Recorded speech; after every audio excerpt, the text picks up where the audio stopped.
Hello good morning साथीहरू, के छ? सन्चै आरामै हुनुहुन्छ? म चाहिँ अहिले दमामदेखि जेड्डातिर गइरहेको छु। यो जेड्डाको माथि पहाडतिर रहेछ है, ओह्रालो। मलाई त थाहा पनि छैन, नयाँ फर्स्टचोटि गएको। दमामदेखि लोड गरेर गएको हो जेड्डातिर। अनि यहाँ गइरहेको छु है। एकदम राम्रो रहेछ ठाउँ चाहिँ, हरियो पनि रहेछ थोरै। घाँस बाटोहरू राम्रो हरियाली रहेछ थोरै अन्तभन्दा। जेस राम्रो लाग्यो ठाउँ चाहिँ, एकदमै राम्रो रहेछ है। पुरै मुस्ताङतिर गए जस्तो लाग्यो मलाई त। मुस्ताङतिरको भ्यू यस्तै छ कि यतातिर चाहिँ एकदमै। अनि तपाईँहरू कहाँदेखि हेरिनुहुन्छ यसो कमेन्ट गर्नु होला। भिडियो कस्तो लाग्यो। अनि यो छोटो भिडियो बनाएको तपाईँहरूको लागि। कहाँदेखि हेर्दै हुनुहुन्छ? म चाहिँ अहिले जेड्डा पुग्नु लाग्यो। अब लगभग 60-70 किलोमिटर बाँकी छ। यतै नजिकै सुतेर आएको। अहिले बिहानको टाइम छ। पानी पर्ला जस्तो गरिरहेको छ मौसम। यतातिर चाहिँ पानी अलि धेरै पर्छ के, पानी जमी छ ठाउँमा है। हरियाली पनि छ हैन। अनि कस्तो लाग्यो तपाईँहरूलाई यो ठाउँ चाहिँ? अनि तपाईँहरू चाहिँ आउनु भएको छ कि नै जेड्डातिर? आउनु भयो होला, धेरै साथीहरू यतातिर पनि बस्नुहुन्छ होला है। राम्रो छ ठाउँ, जेड्डा राम्रो रहेछ।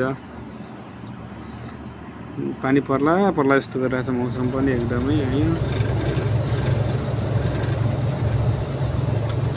आज चाहिँ फ्राइडे हो के अरे, फ्राइडे पनि खाली हुन्छ अरे ठाउँमा हैन। खाली हुन्छ भनेर चाहिँ हामी दौडिरहेछौँ बिहान फ्राइडेको बिहान आज।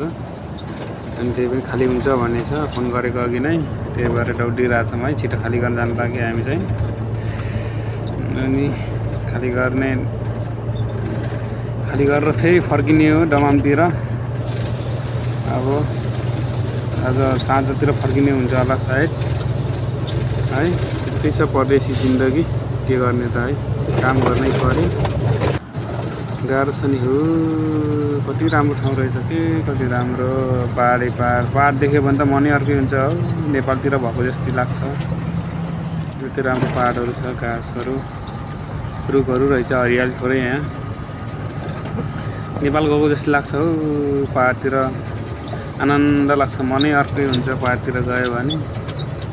पहाडतिरको लोड यस्तो राम्रो रहेछ यतातिर है भ्यू।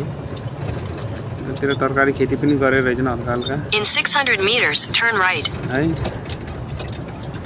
म त मुस्ताङ गए जस्तै लागिरहेछ। मुस्ताङ पनि गएको हो नि त म पहिला। अनि त्यही भएर मुस्ताङ जस्तै लागिरहेछ। यो चाहिँ जेड्डाको रोड हो, जेड्डा जाने बाटो है। त साथीहरू कस्तो लाग्यो तपाईँहरू?